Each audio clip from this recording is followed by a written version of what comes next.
Oh? Sige, yeah.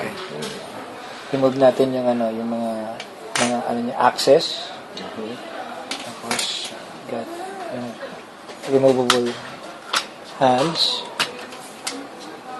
Articulate hand yan.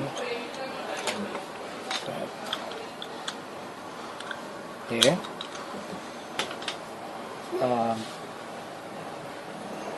Remove na muna natin yung jetpack. Magnetic yan. There. So, it attaches by a magnet. There. Go. Then, remove natin yung chest piece. Actually, hindi lang chest, but it's also attached by a magnet. And there you go. Okay, bro. Okay. There you go. Diyan yung mga missiles. Unfortunately, wala na yung missiles. Dalawang plastic thingy. There. Tapos, ito nabubuksan to.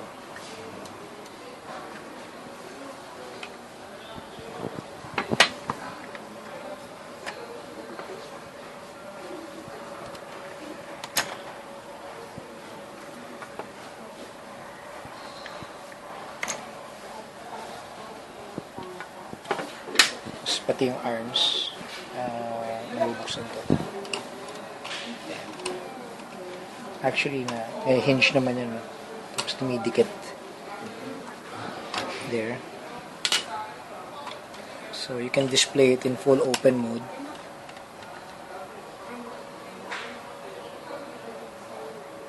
And here's the neat part. Ito yung RoboBoy. It's supposedly a repair droid that attaches. It's magnetic also.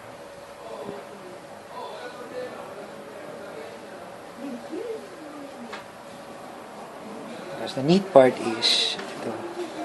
At the back, you see here, you can actually open this. See? Part. Tapos you can wind it. Ito. Tapos banda sa front, if I turn this, pwedeng nandyan siya. Tapos for an 80s toy, it's a gimmick. Parang elevator, So hanggang taas yan.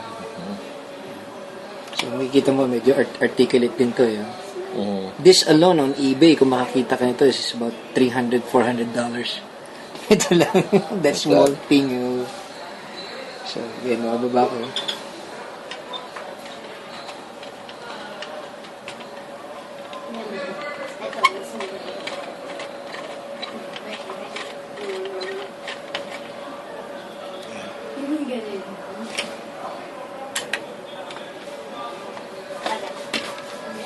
Ito paikot rin to eh. Tapos nag-elevate. Hindi pala.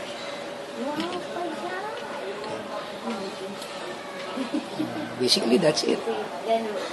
So, this is a third axe, the head. Pero, I wouldn't dare touch it. So, baka mamaya may maputol ako eh. Kasi it's kind of tight.